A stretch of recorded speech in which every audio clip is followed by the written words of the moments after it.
setiamu yang menghidupkan aku. Kami milikmu,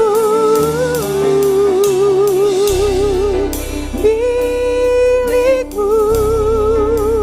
Tak ku pertahankan hidupku, biar kehendakmu kerjakanlah dalamku.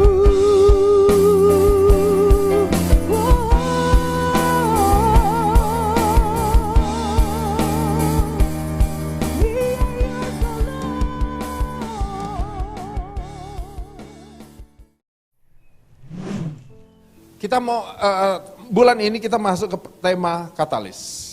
The Catalyst. Apa maksudnya the catalyst? Bahasa Inggris. Katalisator bahasa Indonesianya. The catalyst artinya langsung. Ini bahasa resminya nih. Suatu zat yang mempercepat laju reaksi kimia. Bahasa kelas ya. Pada suhu tertentu, tetapi tidak mengalami perubahan oleh reaksi tersebut. Dengar? Sulit. Kita permudah ya. Katalisator. Seseorang atau sesuatu yang menyebabkan terjadinya perubahan, menimbulkan kejadian baru, atau mempercepat sebuah peristiwa. Ya. Teman-teman yang anak teknik kimia mungkin familiar dengan katalis. Atau ya, saudara yang bekerja di lab gitu. Kalau kita merujuk kepada Alkitab, maka kita akan menemukan jenis katalis yang mungkin kita temukan sehari-hari itu seperti ragi. Ya saudara, ragi dicampur di sebuah roti, rotinya kembang. Roti tanpa ragi bisa, tapi nggak ada kembang, nggak dipercepat itunya dia. Gitu.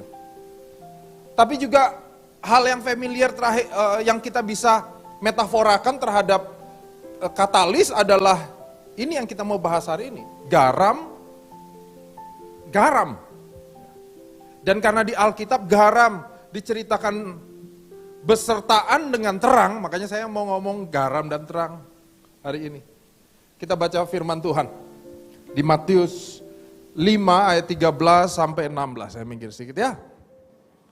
Oke, kita baca sama-sama Bapak Ibu Saudara, ayat yang ganjil wanita, yang genap pria, nanti ayat terakhir ayat 16 kita baca bersama-sama ya.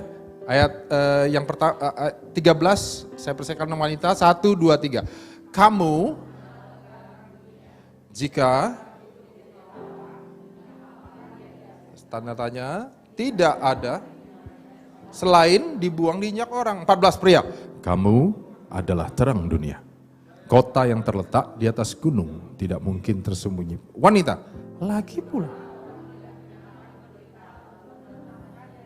Gantang, melainkan sehingga menerangi semua orang di dalam rumah itu. Sama-sama, demikianlah hendaklah terangmu bercahaya di depan orang, supaya mereka melihat perbuatanmu yang baik dan memuliakan Bapamu yang di sorga. Sesuatu yang sederhana hari ini saya mau share. Nah, tantangan kesederhanaan ini loh saudara, kita nggak perhatian. Lagi ya, tantangan untuk sebuah hal yang sederhana seringkali perhatian kita. Kenapa? Karena kita merasa, sudah hari-hari. Garam, please. Udah tahu, terang, dalam hidup. Biasa. Tapi seringkali tanpa sebuah perenungan, hal-hal yang sederhana miss dari perhatian kita, miss dari perenungan kita. Tapi saya mau ngajak Bapak Ibu Saudara hari ini memperhatikan sesuatu yang sederhana yang tinggal dalam kita. Nah, kalau kita perhatiin, nanti saya akan coba masuk di konteks, relevansi, dan identitas ya. Maksud saya gini, konteks ayat tadi, kalau nanti baca di rumah, Matius itu khotbah di bukit. Ya. Khotbah Matius yang kita baca tentang garam, nanti kalau kita baca Matius sebelumnya, maka Bapak Ibu Saudara kita semua akan menemukan tentang penganiayaan. Jadi setelah betul selesai ngomong penganiayaan, Tuhan Yesus langsung ngomong tentang garam dan terang. Waduh. Jadi berkat dalam hidup. Katakan yes. Masalahnya dalam penganiayaan. Wong hari-hari aja jadi berkat tantangan, apalagi dengan catatan di dalam penganiayaan. Dan setelah itu perikopnya, nanti Matius 5 itu setelahnya, kita baca sedikit ya. Ayat 20, maka aku berkata kepadamu, jika hidup keagamaanmu tidak lebih benar daripada hidup keagamaan ahli-ahli Taurat dan orang-orang Farisi, sesungguhnya kamu tidak akan masuk ke dalam kerajaan sorga. Kita yang Kristen ini loh, dimanapun Bapak Ibu Saudara, dimanapun kita ada, kita selalu dibandingkan, mengalami perbandingan dengan sekitar saudara, ya kan? Wih, iya dong. Ya. Ih, Kristen kok gitu, lebih parah lagi. Apapun itu, mau pelayanan kayak di gereja, mau enggak, pasti ada perbandingan itu. Jadi tantangan kita nih saudara, konteks ayat tadi. Apalagi yang memang udah pelayanan, waduh, pendeta, kok gitu. Itu konteksnya. Mari kita masuk relevansi. Relevansi maksud saya gini, harusnya kan garam dan terang sesuatu yang kita nggak bisa hidup tanpa garam dan terang gitu. Dia ada dalam kehidupan kita sehari-hari. Ya. Hal yang gampang ditemui, hal yang dibutuhkan semua orang. Semua orang perlu garam. Iya, bahkan sebagai unsur dalam kesehatan tubuh pun garam dibutuhkan. Bukan hanya untuk masak, ya kan?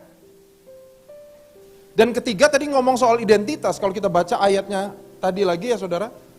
Bilang gini, mengusulkan buat kita, ayo jadilah garam. Amin ya? Amin? Enggak. Ayatnya jelas bilang kamu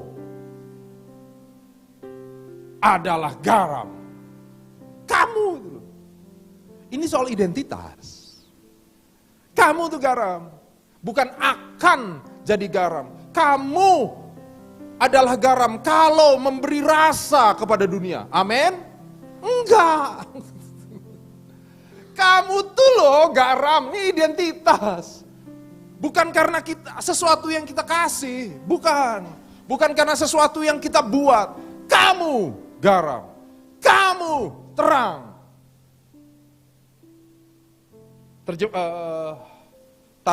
Salah satu tafsiran memakai kata kamunya jamak. Dalam bahasa Yunani ada akhiran sinnya soalnya di dalam kata kamu itu. Innya. Jadi jamak. Jadi kira-kira gini. Kamu. Garam. Ini identitas. Nah, jadi yang saya mau ajak saudara adalah memasuki metafora ini dengan saya mengajak saudara masuk metafora ini ya, dengan mindset 3 tadi ya. Amin ya. Yang saya mau berhati-hati adalah waktu kita memasuki garam, kata pengertian metafora ini adalah kita melihat metafora ini dengan kacamata kita hari ini. Ya. Kita melihat sebuah tulisan 2000 tahun lalu dengan kacamata hari ini. Hati-hati saudara. Karena mungkin pengertiannya enggak gitu. Garam dengan sederhana di waktu itu ya Tuhan Yesus lagi ngomong soal memberi rasa. Sederhana ya saudara. Sederhana. 2, fungsinya mengawetkan. Tapi ini yang menarik. Kenapa Tuhan Yesus ngomong itu? Tadi kan saya kasih latar belakang awalnya soal penganiayaan ya. Habis itu Tuhan ngomong soal garam dan terang. Kenapa? Karena dunia, waktu dia ngomong itu konteksnya adalah gini. Dunia dipandang dalam situasi yang gak ada rasanya, hambar. Orang percaya harus datang memberi hikmat. Dengan cara apa? Memelihara, membalikkan fungsi kita yang di perjanjian lama. Memelihara. Haleluya. Makanya hari ini sebenarnya waktu kita ngelihat garam dalam fungsi kita, harusnya sebagai suami, saya harus mikir gini, iya ya, aku harus memelihara keluarga aku dengan luar biasa ya. Kok gak ada yang amin nih suami-suami? Saya sama Fani sedang diberkati hari ini dengan apa yang kami jalani. Kami baca buku dan ikut training dalam perintisan gereja gitu. Dan di situ saya melihat orang-orang yang gini loh saudara. Saya dulu terbiasa dan kalau orang nanya akan jawab gitu. Apa prioritasmu dalam hidup ini? Saya akan bilang, Tuhan. Rohani bener ya.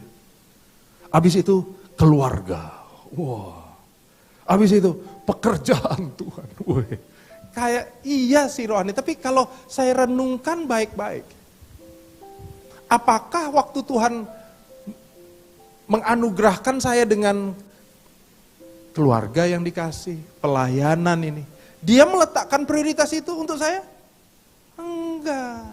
Dia meletakkan prioritas Tuhan seutuhnya. Enggak pakai garis-garis gitu.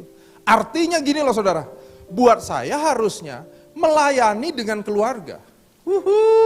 Ya, adalah mengerjakan segenap apa yang Tuhan mau. Memperhatikan keluarga dengan utuh adalah pelayanan saya yang utama dong. Bukan khotbah, bukan. Jadi dua-duanya saling terikat. Dia nggak bisa harus lebih tinggi yang mana. Jadi garam akan dikenal dari rasa, bukan dari bentuk. Ya, tapi mari kita masuk sederhana berikutnya ya. Terang. Nah, dulu seringkali waktu saya memandang kata terang, saya langsung image-nya, wah kita ini lampu. Lampu ini, lampu par. Bisa warna-warni, lampu Natal. Tapi saudara bisa bayangin, zaman itu enggak gitu. Dan kata yang Tuhan pakai untuk tadi itu menarik.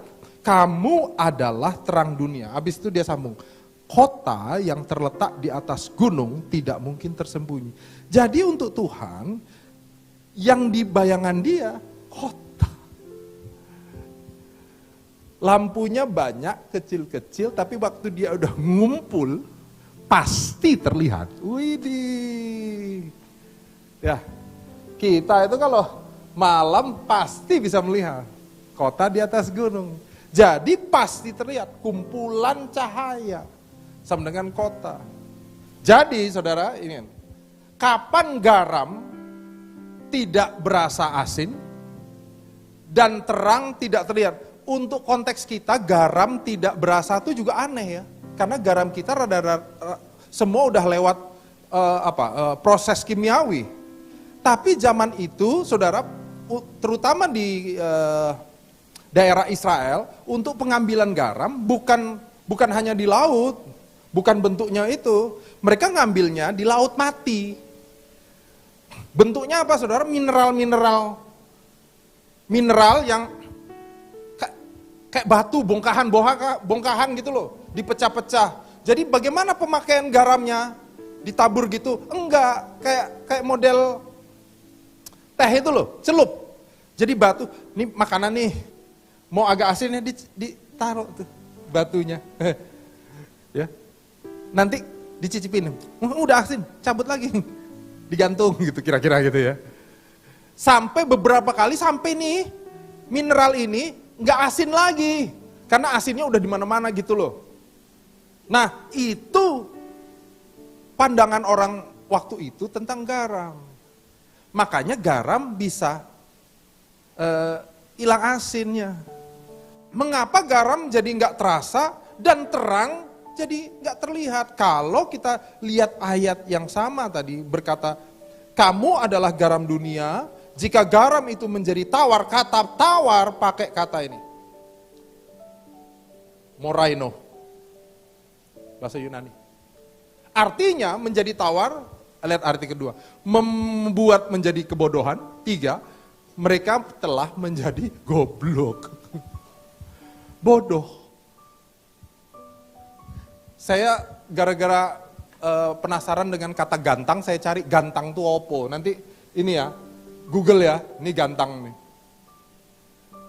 Gantang itu ternyata sebuah takaran untuk ngambil biji-bijian. Kalau kayak sekarang kita kalau mau beli beras literan tuh, ya, beras mas 2 liter, satu takaran itu 2 liter. Satu gantang takarannya tuh, kalau di Indonesia 3,1 kilogram. Bentuknya zaman dulu tentu nggak kayu, mungkin tembikar, tanah liat bisa. Bisa juga kayu-kayu kayak gini, anyaman bisa. Asal jadi isi yang 3,1 kilo. Jadi ayat tadi kira-kira mau bilang gini, bayangin ada orang nyalain lampu. Lampunya tentu lampu api, ya. Lampu api kemudian dia ambil gantang, ditutup. Bisa nggak? Bisa. Apinya api nggak? Api. Tapi waktu ditutup, apalagi kalau dia tanah liat, apa yang terjadi? Mati, dia butuh oksigen. Oke? Atau kalaupun gantangnya ada lubang-lubang kecil, cahayanya kelihatan tapi nggak maksimal. Dengar saudara, ternyata yang bisa membuat identitas kita hilang, itu kebodohan kita. Ya ampun. Kita itu raja, anak raja. Katakan amin. Tapi seringkali, bukan saudara, ada anak raja yang bertindak goblok. Dia raja sih, tapi nggak bertindak memakai hidupnya sebagai raja.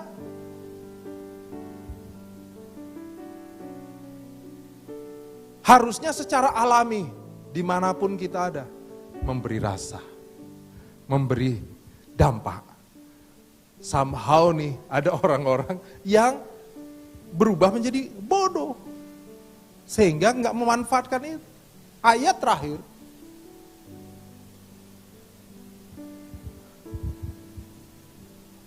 Walaupun ini adalah ayat konseling pranikah.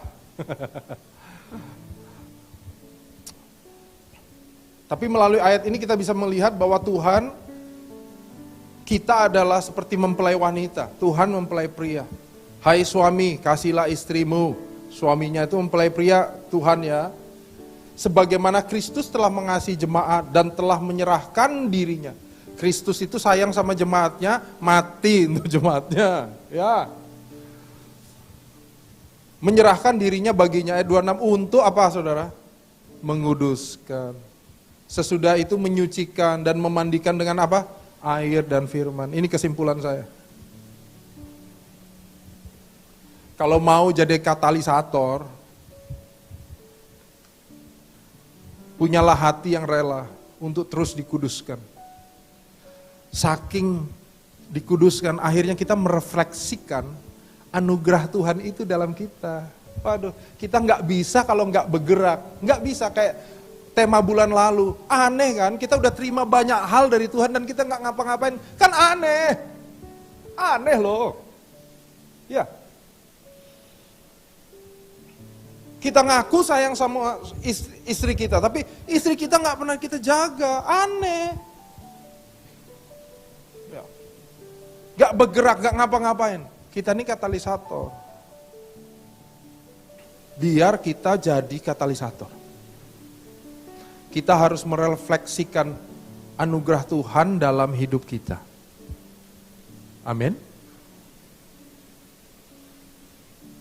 Paling tidak kita jadi pesan Tuhan loh untuk sekitar. Kita lagi nggak lihat masa lalu. Kita lagi lihat masa depan.